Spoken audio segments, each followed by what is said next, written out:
नमस्कार दोस्तों, आज 6 अक्टूबर 2024 को जो RSCIT की परीक्षा हुई है उसके सभी 35% उत्तर आपको इस वीडियो से मिलान कर लेना है। आपके पास सीरीज ABCD कोई भी हो, कोई प्रॉब्लम नहीं है क्योंकि प्रश्न इन चारों सीरीज में सेम ही है, केवल प्रश्नों के क्रम को चेंज किया गया है। तो फटाफट एक बार मिलान कर लें इन सभी प्रश्न उत्तरों को। तो प्रश्न नंबर 1 है, विंडोज 11 में वह क्षेत्र है जिसमें पृष्ठभूमि चित्र, वॉलपेपर, आइकन और टास्क बार शामिल है। तो यहाँ पर हमको बताना है कि ऐसा कौन सा भाग है जिसके अंदर पृष्ठभूमि यानी वॉलपेपर, आइकन और टास्क बार होते हैं। तो सही उत्तर है इसमें सी, डेस्कटॉप। अगला प्रश्न नंबर 2 है, MS वर्ड 2019 में खाली स्थान टैब में home, insert, page layout, references आदि जैसे विकल्प होते हैं। स्थिति, रिबन, शीर्षक या फिर स्क्रॉल बार। तो सही उत्तर है इसमें बी, रिबन। ठीक है, रिबन के अंदर टैब होते हैं और जब किसी टैब पे क्लिक करते हैं तो उससे संबंधित टूल्स हमको उसी के नीचे वाली पट्टी में दिखाई देते हैं। अगला प्रश्न नंबर 3 है, UPI का फुल फॉर्म क्या है? Universal payment interface, ultra payment input, unified payment interface या अनस्ट्रक्चर्ड पेमेंट इनवॉइस। सही उत्तर है इसमें सी, यूनिफाइड पेमेंट इंटरफेस। अगला प्रश्न नंबर 4, निम्नलिखित में से कौन सा ऑनलाइन बैंकिंग का लाभ नहीं है? आप इसे कभी भी चॉइस इंटू 7 उपयोग कर सकते हैं, तो ये सही है। इनमें दूसरों की तुलना में कम समय लगता है, ये भी सही है। यह पैसे को तुरंत प्राप्तकर्ता के खाते में स्थानांतरित कर देता है, ये भी सही है। आप सिस्टम को डिमोड्यूलेट और मॉड्यूलेट कर सकते हैं, ये नहीं है। तो इसलिए इसमें सही आंसर होगा डी, क्योंकि यह ऑनलाइन बैंकिंग का लाभ नहीं है। अगला प्रश्न नंबर 5, नीचे दी गई तालिका से सही मिलान विकल्प का चयन कीजिए। B2C, तो B2C किस प्रकार की वेबसाइट है इसमें से? तो इसमें पहले जो ऑप्शन दे रखा है इसका सही आंसर होगा आर। ठीक है, फर्स्ट के अंदर क्या आएगा? Are, www.amazon.in। और B2B किसका उदाहरण है? india.alibaba.com। और C2C है ई-बाई का, इसलिए इसमें सही आंसर होगा पहले में आर, 2 के अंदर Q और 3 के अंदर P, यानी कि सही आंसर इसमें RQP, डी इसमें सही आंसर होगा। अगला प्रश्न नंबर 6 है, निम्नलिखित में से किसे डिजिटल दस्तावेज प्रबंधक के रूप में माना जाता है जिसका उद्देश्य आधिकारिक दस्तावेजों और प्रमाण पत्रों को मान्य करने की सुविधा प्रदान करना है? NPTEL, राज ई ज्ञान, राज ई वोल्ट या फिर कोर्सरा। तो सही उत्तर है इसमें सी, राज ई वोल्ट। राज ई वोल्ट के अंदर गवर्नमेंट से कुछ जो सर्टिफिकेट वगैरह जारी होते हैं वो भी हमको मिलते हैं और हम कुछ भी डॉक्यूमेंट उसमें अपलोड करके भी रख सकते हैं। तो ये एक डॉक्यूमेंट प्रबंधक का एक सिस्टम है। अगला प्रश्न नंबर 7, प्रेजेंटेशन का स्लाइड शो शुरू करने के लिए F5 कुंजी दबाएं। स्लाइड शो मेन्यू से व्यू शो विकल्प चुनिए। स्लाइड शो विकल्प से रिहर्सल टाइमिंग चुनिए, या तो विकल्प ए या विकल्प बी। तो इसमें सही उत्तर है डी, विकल्प ए या विकल्प बी, दोनों में से अपन कोई भी ऑप्शन चुन सकते हैं। प्रश्न नंबर 8, निम्नलिखित में से बैंकिंग उद्योग द्वारा बड़ी मात्रा में चेक को संभालने के लिए किसका उपयोग किया जाता है? डिजिटाइजर, MICR, बारकोड रीडर या फिर कैप्चा। तो ये क्वेश्चन आपको काफी बार बताया था कि बैंकों के अंदर जो चेक होते हैं जिसमें विशेष प्रकार की स्याही से, चुंबकीय स्याही से कुछ अक्षर लिखे जाते हैं, इनको पढ़ने के लिए MICR का प्रयोग किया जाता है। MICR की full form magnetic ink character reader होती है। प्रश्न नंबर 9 है, भंडारण क्षमता के आरोही क्रम के अनुसार सही विकल्प चुनिए। आरोही क्रम का मतलब है बजता क्रम, यानी पहले छोटा फिर उससे बड़ा फिर उससे बड़ा, इस तरीके से। तो पहला विकल्प दे रखा है इसमें CD, RW, DVD, Blu-ray disc और हार्ड डिस्क। तो यही इसमें सही आंसर है, क्योंकि सबसे पहले CD की क्षमता कम होती है, उससे ज्यादा DVD की होती है, उससे ज्यादा क्षमता ब्लूरे डिस्क की होती है और उससे ज्यादा क्षमता हार्ड डिस्क ड्राइव की होती है। तो सही उत्तर होगा इसमें ए। अगला प्रश्न नंबर 10 है, टॉगल कुंजियां के संबंध में सबसे उपयुक्त विकल्प का चयन कीजिए। Caps lock, numeric lock, scroll lock या फिर ये सभी। तो आपको बताया था कि जो ऑन ऑफ वाली कुंजियां होती है उन कुंजियों को टॉगल कुंजियां कहा जाता है। तो यहाँ पे तीनों ऑप्शन जो हैं वो टॉगल कुंजियों के, इसलिए सही आंसर होगा इसमें डी, उपरोक्त सभी, ये दिए गए सभी। अगला प्रश्न नंबर 11 है, किसी दस्तावेज में हेडर और फुटर जोड़ने का मुख्य उद्देश्य क्या है? किसी दस्तावेज के दृश्य को बेहतर बनाने के लिए, पृष्ठ के आरंभ और अंत को चिन्हित करने के लिए, किसी बड़े दस्तावेज को अधिक पठनीय बनाना, दस्तावेज को ईमेल करने के लिए। तो इसमें सही उत्तर है सी, किसी बड़े दस्तावेज को अधिक पठनीय बनाना। अगला प्रश्न नंबर 12 है, खाली स्थान सर्च इंजन द्वारा प्रबंधित प्रक्रियाएं हैं। मेल मर्ज करें, लिखें, ड्राफ्ट करें, स्टार, बस और मेस, मिनी, माइक्रो और main frame, web crawling, indexing या फिर सर्चिंग। तो इसमें सही उत्तर है डी, वेब क्रॉलिंग, इंडेक्सिंग और सर्चिंग। अगला प्रश्न नंबर 13 है, निम्नलिखित में से कौन URL http://www.vmou.ac.in में प्रोटोकॉल का प्रतिनिधित्व करता है? vmou.ac.in या फिर www.vmou.ac.in या फिर HTTP। तो सही उत्तर है इसमें डी, HTTP। अगर आपको HTTP की फुल फॉर्म याद है तो आपको पता होगा, HTTP की फुल फॉर्म में प्रोटोकॉल आता है, लास्ट में P का मतलब प्रोटोकॉल ही होता है। तो यहाँ पर प्रोटोकॉल के बारे में ही पूछा, हाइपर टेक्स्ट ट्रांसफर प्रोटोकॉल। तो प्रोटोकॉल का मतलब HTTP होगा। प्रश्न नंबर 14 है, निम्नलिखित में से कौन सा भारत में साइबर अपराध और ई-कॉमर्स से संबंधित प्राथमिक कानून है? तो सही उत्तर है इसमें ए, भारत IT अधिनियम 2000। अगला प्रश्न नंबर 15 है, आप निम्न का उपयोग करके कंप्यूटर से सोशल मीडिया का उपयोग कर सकते हैं। दस्तावेज, एक्सेल, PPT आदि, यूट्यूब, गूगल प्ले, आउटलुक इत्यादि, फेसबुक, इंस्टाग्राम, ट्विटर इत्यादि, SSO, PRSY, LPG आदि। तो सही उत्तर है इसमें सी। तो ये तो आपको लगभग सभी को पता होगा कि जो सोशल मीडिया प्लेटफॉर्म की वेबसाइटें हैं वो फेसबुक, इंस्टाग्राम और ट्विटर हैं। अगला प्रश्न नंबर 16 है, किसी फाइल को CD से हार्ड डिस्क पर कॉपी करना और फिर से हार्ड डिस्क पर कॉपी खोलना क्यों बेहतर है? यानी यहाँ पर पूछा गया कि अगर कोई CD के अंदर फाइलें हैं उसको हम पहले हमारे कंप्यूटर में से कॉपी करेंगे और फिर कंप्यूटर से उसको ओपन करेंगे, तो ये क्यों सही रहेगा? पहला ऑप्शन दे रखा है इसमें, एक CD को एक कंप्यूटर से दूसरे कंप्यूटर में आसानी से ले जाया जा सकता है। बी है, आप हार्ड डिस्क पर अधिक संग्रहित कर सकते हैं। कंप्यूटर CD पर संग्रहित फाइल को नहीं खोल सकता। या फिर डी है, हार्ड डिस्क को पढ़ना अधिक तेज और सुरक्षित है। तो इसमें सही उत्तर है डी, हार्ड डिस्क को पढ़ना अधिक तेज और सुरक्षित है। तो CD के मुकाबले हार्ड डिस्क के अंदर जो फाइलें रखी हुई है उसको हम ज़्यादा अच्छे तरीके से एक्सेस कर सकते हैं। प्रश्न नंबर 17 है, डिजिटल फोटोग्राफ की छवि बनाने वाले बिंदुओं को हम क्या कहते हैं? पिक्सल, रिजोल्यूशन बिंदु, डिजिटल बिंदु या फिर पॉइंट्स। तो आपको बताया था पहले भी कि जो किसी भी फोटो को, किसी भी वीडियो को बनाने के लिए छोटे छोटे बिंदु काम में लेते हैं, उन बिंदुओं को हम क्या बोलते हैं? पिक्सल बोलते हैं। तो सही उत्तर होगा इसमें ए, पिक्सल। अगला प्रश्न नंबर 18 है, NVSP मतदाताओं को अपनी मतदान प्रविष्टियों को ऑनलाइन सही करने की अनुमति देता है। तो सही है, NVSP पोर्टल के माध्यम से ही अपन कोई भी पहचान पत्र के अंदर चेंजेस कर सकते हैं। दूसरा ऑप्शन है इसके अंदर, IRCTC उपयोगकर्ताओं को ऑनलाइन रेलवे आरक्षण सेवाओं में मदद करता है। तो अगर हमको ऑनलाइन रेलवे का टिकट बुक करना है या स्टेटस चेक करना है PNR का, तो वो अपन IRCTC की वेबसाइट पे कर सकते हैं। तो ये विकल्प भी सही है। इसलिए इसमें सही आंसर क्या होगा? विकल्प 1 और विकल्प 2, ये दोनों सही है। यानी डी इसके अंदर जो है वो सही आंसर रहने वाला है। अगला प्रश्न नंबर 19, MS एक्सेल 2019 में खाली स्थान फंक्शन उस सेल को गिनता है जो खाली नहीं है।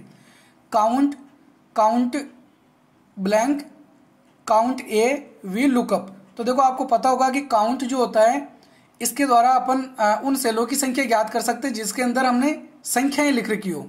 लेकिन जिसमें हमने संख्याएं भी नहीं लिख रखी है, केवल कुछ इसी प्रकार के दूसरी टेक्स्ट लिख रखे हैं, उनको भी साथ में हमको काउंट करना है, तो उसके लिए हम काम में लेते हैं सी, काउंट ए वाला ऑप्शन।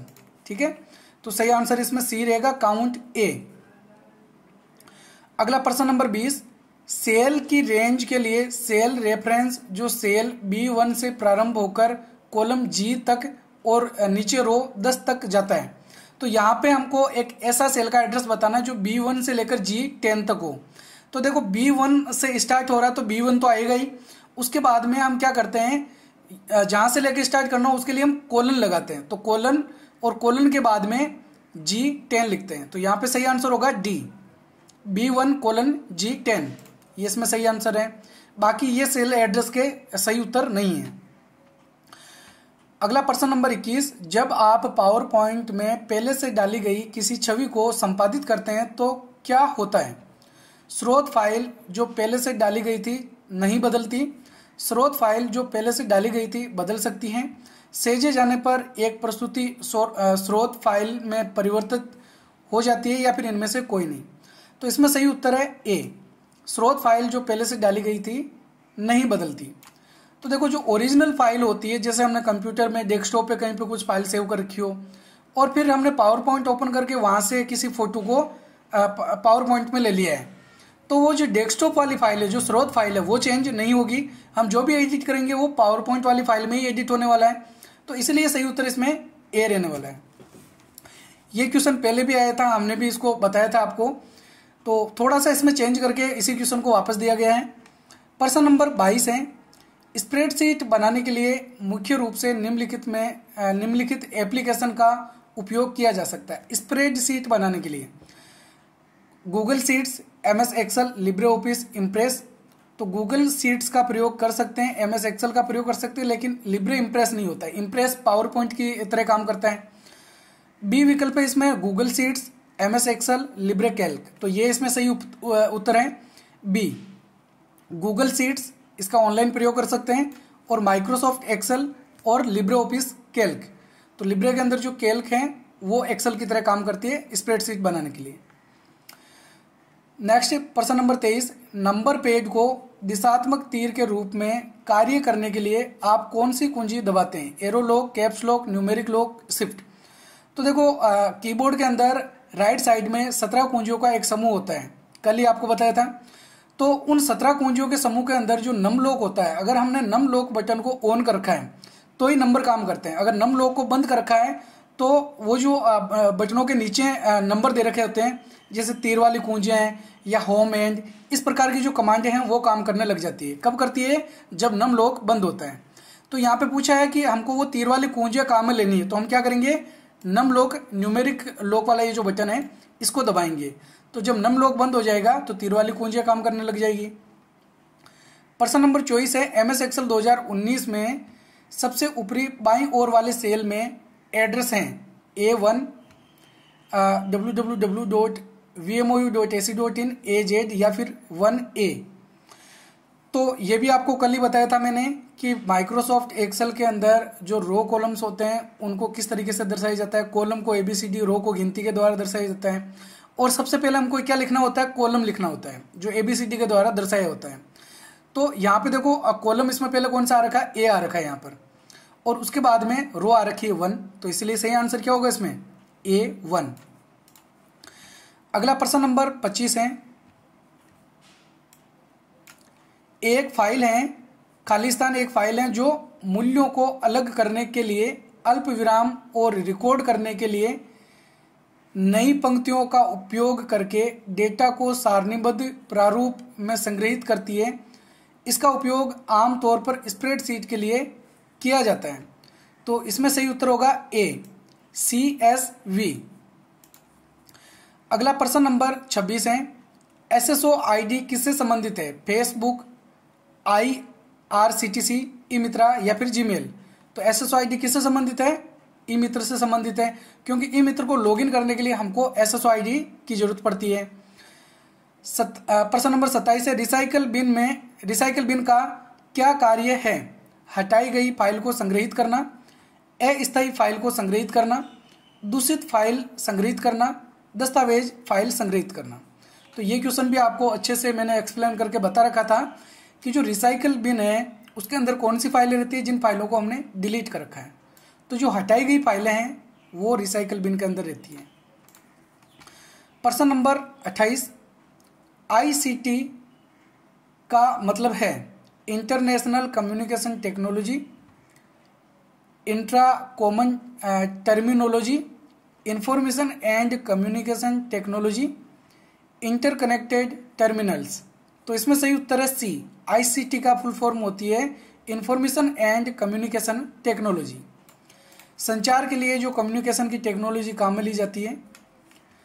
अगला प्रश्न नंबर 29 है, प्रेजेंटेशन एक संग्रह है चार्ट्स का, वर्कबुक का, वर्कशीट्स का, स्लाइड्स का। तो ये है जैसे ही क्वेश्चन आया मैंने आपको बताया था।